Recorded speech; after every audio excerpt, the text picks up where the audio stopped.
5 video format na bawal nating i-upload sa ating mga Facebook kung gusto nating ma-monetized.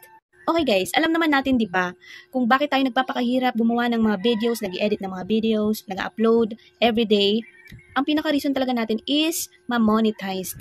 And of course, kumita tayo ng pera. Pero guys, paano naman tayo kikita or ma-monetize kung ganitong mga videos ang ating i-upload sa ating Facebook account? Prohibited formats. Content presented in the following formats cannot be monetized. So ano nga ba ito guys, no? Unang-una dito is yung static videos. Static videos that contains one static image and little to no motion. So guys, napapansin nyo ba yung mga nag-upload ng picture tapos nilagyan lang ng music and nilagyan ng konting effects and then yun na, reels na siya, content na siya. So alam nyo guys, bawal na bawal po yun. Kung meron po kayo nun sa inyong mga account na ko po, i-delete nyo na po dahil bawal na bawal po yun. Pangalawang prohibited formats. Static image fulls. Ano nga ba to guys? Content posted for the sole purpose of increasing engagement. So ayan guys, marami akong nakikitang ganito. Yung magpo-post lang ng image, okay, dalawang image, tapos ginawang video, tapos nilagyan ng caption na, ano nga bang mas maganda sa dalawang ito? Ito yung isa or ito yung isa?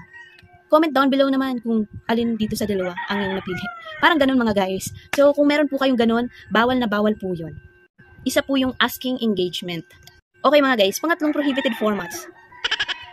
Slideshows of images. Content that primarily displays static images played in succession. So example nito mga guys is yung maraming image na inedit mo at ginawa mong videos tapos ginawa mong reels. Ayun, bawal na bawal po yun guys. Pang-apat na prohibited formats. Text montages.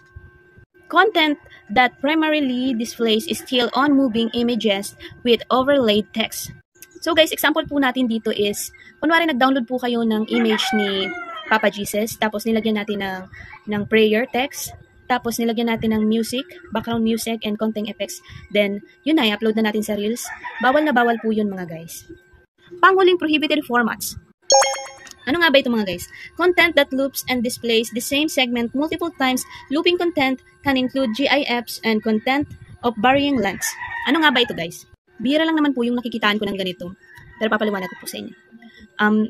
Mas ano po to sa in-stream ads kasi po sa in-stream ads, kailangan natin dyan is mahabang video para mas maraming ads ang malagay si Facebook sa ating video. So meron pong iba na gumagawa ng video na nasa 2 minutes lang. Tapos ang ginagawa po nila para humaba yung video nila is pinauulit-ulit lang nila yung kanilang video para humaba po yung kanilang video at malagyan ng maraming ads. So yun po yung ibig sabihin nun ng ating panglima. So yun lamang po, yung 5 bawal na hindi dapat natin ina-upload sa ating mga Facebook account. Dito ko na po tatapusin ang aking video at sana po natulungan ko po kayo sa inyong mga katanungan. And yun lamang po, and God bless and bye-bye!